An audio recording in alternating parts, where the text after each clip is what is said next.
Oui, bien sûr, on est excédé en colère. On est excédé en colère parce que les plans de restructuration se suivent ces dernières années et on nous demande sans arrêt toujours plus. Voilà, on est excédé en colère, bien sûr.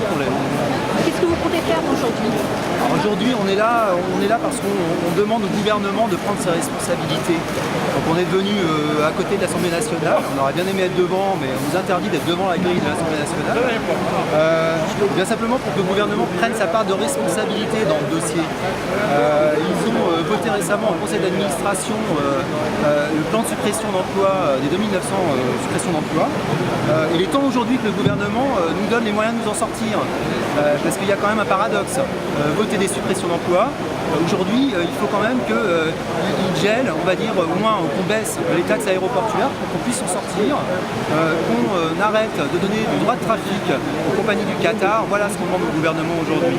Qu'enfin on nous donne les moyens, qu'on ne soit pas sans arrêt taxé, que les efforts qu'on a faits ne servent à rien, sont finalement annihilés. C'est ce qu'on ressent, c'est que c'est annihilé par toutes ces taxes qui viennent sans arrêt. Vous avez fait beaucoup d'efforts, deux plans pas sociaux mais deux plans de départ volontaire. C'est trop, vous avez ras-le-bol? Ras-le-bol, c'est le terme, oui, c'est le cas. Oui, on en a ras-le-bol. C'est exactement ça. C'est-à-dire que les plans de départ volontaire se suivent, on fait des efforts, on a l'impression que ça ne sert à rien, qu'Alexandre de Juniac met en place des plans de restructuration qui servent à quoi finalement?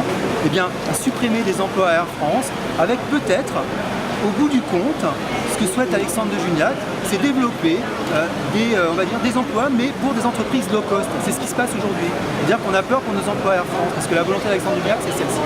Une dernière question sur ces salariés qui sont inquiétés par la justice et par les mesures internes disciplinaires qui vont être prises contre eux. Vous êtes là également pour les soutenir?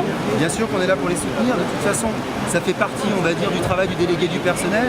C'est de soutenir les salariés quand ils sont sous sanction. On est là pour les défendre. Donc bien sûr qu'on est là aussi. Au-delà de la fonction de délégué du personnel, c'est tout Air France, tous les salariés qui se mobilisent contre ces sanctions.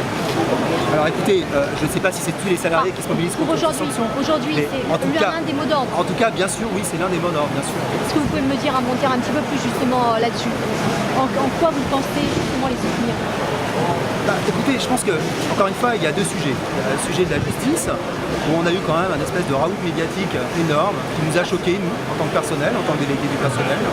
Ils ont été traités comme si ça avait été des terroristes, ça c'est la première chose. Et ensuite, il y a l'aspect sanctions disciplinaires. Notre travail en tant que délégué du personnel, c'est de mesurer justement jusqu'où peut aller la sanction. Ce qui, aujourd'hui, nous, ce que nous estimons, c'est qu'une sanction qui irait jusqu'au licenciement, eh bien, ça n'est pas justifié. Il y a des éléments qui quand même créent un climat de violence. Le fait qu'il n'y ait pas de dialogue social, eh bien justement, ça entraîne cette situation. Et cette situation-là, justement, on ne doit pas arriver à une situation de licenciement au regard des événements qui sont portés. Je pense qu'il faut regarder le dossier vraiment dans sa globalité. Merci beaucoup.